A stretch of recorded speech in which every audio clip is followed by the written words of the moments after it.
Hi friends, ಎಲ್ಲರಿಗೂ ದಿವ್ಯ agriculture and other information YouTube ಚಾನಲ್ಗೆ ಸ್ವಾಗತ.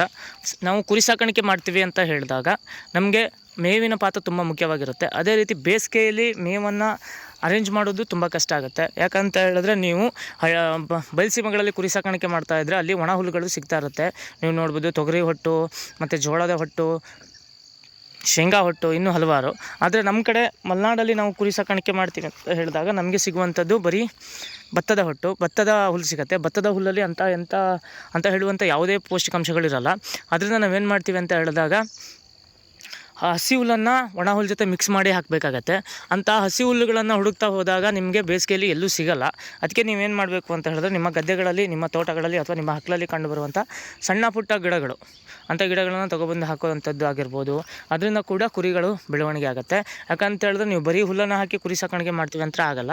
ನೀವು ನ್ಯಾಚುರಲ್ ಆಗಿ ಕುರಿ ಸಾಕಾಣಿಕೆ ಮಾಡ್ತೀವಿ ಅಂತ ಹೇಳಿದ್ರು ಕೂಡ ಅದಕ್ಕೆ ನೀವು ಜೋಳವನ್ನು ಹಾಕಲೇಬೇಕಾಗತ್ತೆ. ಯಾಕಂತ ಹೇಳಿದ್ರೆ ಸಣ್ಣ ಪುಟ್ಟ ಈ ಭತ್ತದ ಹುಲ್ಲು ಹಾಕೋದ್ರಿಂದ ಬೆಳವಣಿಗೆ ಚೆನ್ನಾಗಿರಲ್ಲ, ಲಾಸ್ ಆಗುತ್ತೆ ನಿಮಗೆ.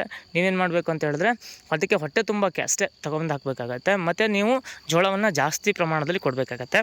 ಜೋಳ ಆಗಿರ್ಬೋದು, ಶೇಂಗಾ ಹಿಂಡಿ ಆಗಿರ್ಬೋದು, ಆ ಥರದನ್ನು ಕೊಡಬೇಕಾಗತ್ತೆ. ಮತ್ತು ಅದೇ ರೀತಿ ನಿಮಗೆ ಹುಲ್ಲನ್ನು ತರೋಕ್ಕಾಗಲ್ಲ, ಹುಲ್ಲಿಲ್ಲ ನಮ್ಮ ಹತ್ರ ಅಂತ ಹೇಳಿದಾಗ ನೀವು ಸಣ್ಣ ಪುಟ್ಟ ಗಿಡಗಳು ಅಂತ ಹೇಳಿದ್ರೆ ನಿಮ್ಮ ಹಕ್ಕಲಲ್ಲಿ ಸಿಗುವಂಥ ಸಣ್ಣ ಪುಟ್ಟ ಗಿಡಗಳನ್ನು ನೀವು ಕೊಯ್ಕೊಬಂದು ಕುರಿಗಳಿಗೆ ಹಾಕೋದ್ರಿಂದ ಅವು ತಿಂತವೆ. ಅವು ಆ ಥರ ಗಿಡಗಳು ಯಾವುವು ಅನ್ನೋದನ್ನು ನಮ್ಮ ಒಂದು ವಿಡಿಯೋಗಳಲ್ಲಿ ನಿಮಗೆ ತಿಳಿಸ್ತಾ ಹೋಗ್ತೀನಿ.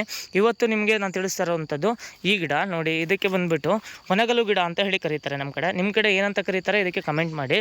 ನೋಡ್ಬೋದು ನೀವು ಈ ಗಿಡವನ್ನು ನೆಲದಿಂದ 2 ಅಡಿ ಹೈಟ್ ಇರುವಂಥ ಈ ಗಿಡವನ್ನು ಕುರಿಗಳು ತುಂಬ ಚೆನ್ನಾಗಿ ತಿಂತವೆ. ನೋಡಿ, ಎಲೆಯಿಂದ ನೋಡ್ಬೋದು ಸಣ್ಣ ಸಣ್ಣ ರೀತಿಯ ಎಲೆಗಳು ಕೂಡ ಇದರಲ್ಲೂ ಬರ್ತವೆ. ಎಲೆಯಿಂದ ಎಲೆಗೆ ಅಂದರೆ ಹೂವಿನಿಂದ ಹೂವಿಗೆ ನೋಡ್ಬೋದು 2 ಕಾಣ್ತಿದೆ. ಎಲೆಯಿಂದ ಎಲೆಗೆ, ಹೂವಿನಿಂದ ಹೂವಿಗೆ 2 ರಿಂದ 3 ಇಂಚಷ್ಟು ದೂರ ಇರುತ್ತೆ. ಇದನ್ನು ಕುರಿಗಳು ತುಂಬ ಇಷ್ಟಪಟ್ಟು ತಿಂತವೆ. ನೋಡ್ಬೋದು ನೀವು, ಇದ್ರ ಕಾಂಡ ಎಲ್ಲ ಒಂದೇ ಸಮ ಇರುತ್ತೆ, ದಪ್ಪ ಸಣ್ಣ ಯಾವುದೂ ಇರಲ್ಲ, ಒಂದೇ ರೀತಿ ಇರುತ್ತೆ. ಕುರಿಗಳು ಇದನ್ನು ತಿಂತವೆ. ಮತ್ತು ಕುರಿಗಳು ಯಾವುದೇ ವೇಸ್ಟ್ ಮಾಡಲ್ಲ, ಇದನ್ನು ತುಂಬ ಚೆನ್ನಾಗಿ ತಿಂತವೆ. ಈ ಥರದ ಗಿಡಗಳನ್ನು ನೀವು ಕುರಿಗಳಿಗೆ ತಗೊಬಂದು ಹಾಕೋದ್ರಿಂದ ಏನಾಗುತ್ತೆ ಅಂತ ಹೇಳಿದ್ರೆ ಅವುಗಳ ಹೊಟ್ಟೆಯನ್ನು ತುಂಬಿಸ್ಬೋದು.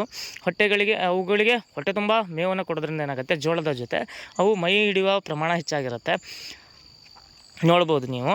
ಮತ್ತು ನಿಮಗಿಲ್ಲೇ ಒಂದು ಕಾಣ್ತಿದೆ ಇನ್ನೊಂದು ಗಿಡ, ಯಾವುದು ಅಂತ ಹೇಳಿದ್ರೆ ಮುಚ್ಕದ ಗಿಡವನ್ನು ಹಾಕೋದ್ರಿಂದ ಕುರಿಗಳು ತುಂಬ ಚೆನ್ನಾಗಿ ತಿಂತವೆ. ಬಿಡೋದೇ ಇಲ್ಲ, ಹಂಗೆ ತಿಂತವೆ.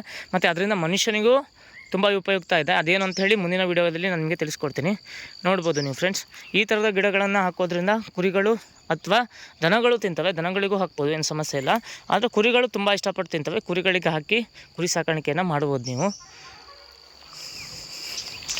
ಇನ್ನೂ ಹೆಚ್ಚಿನ ವೀಡಿಯೋಗಳಿಗಾಗಿ ದಯವಿಟ್ಟು ನಮ್ಮ ದಿವ್ಯ agriculture and other information YouTube ಚಾನಲ್ನ ಸಬ್ಸ್ಕ್ರೈಬ್ ಮಾಡಿ, ಹಾಗೂ ನಮ್ಮ ವೀಡಿಯೋಗಳನ್ನು ಲೈಕ್ ಮಾಡಿ, ಶೇರ್ ಮಾಡಿ. ಧನ್ಯವಾದಗಳು.